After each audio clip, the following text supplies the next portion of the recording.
Reaching out to Simmons from the Yankees, though, is that because of some LeMahieu insurance, just in case DJ gets overwhelmed and decides to leave via free agency, John? Yeah, I'm not sure it is. I think it may be more that they like Gleiber better at second base, and LeMahieu can, again, play all over, play first base. He'll obviously be an everyday player. If and when they bring him back, I think that's the focus. That's the main focus, to bring LeMahieu back. But they're going to investigate a lot of things. I wouldn't preclude Simmons being part of the mix, even with LeMahieu. I could see how they could both fit. I don't think that they were sold on Gleiber as a starting shortstop. Yeah, no, and I agree with them if that is indeed the case.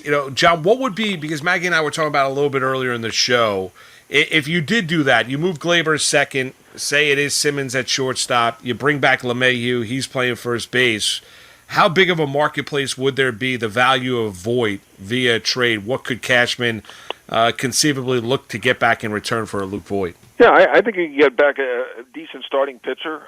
They probably need one more starter. I think they're going to give Tanaka a run and see how that goes.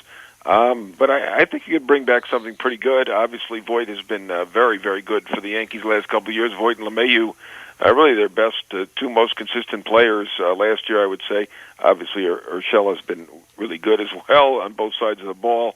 But in terms of offense, LeMahieu, Voight, Urshela in that order probably last year.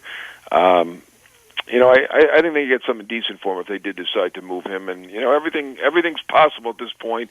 But I would also say less possible will be a huge pickup free agent signing other than LeMahieu. That's the focus. John, is it just the money that you think is the reason that would hold up the Yankees in Lindor? Do you think it's would the Yankees not want to trade him in the American League? I mean, what are the other factors, or is it just the money?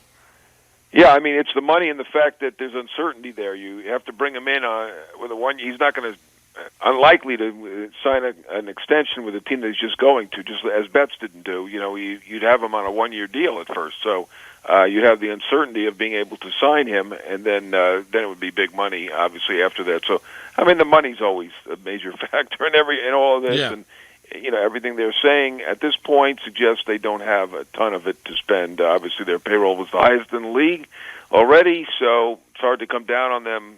And I'm sure that they did lose some money. How much I couldn't tell you, but there's the fact they lost some money. The revenues are down, and obviously going forward, there's a lot of uncertainty where we're going to have fans next year. What's going to be the situation? Because as you can see, the COVID situation is not getting better in the United States at present.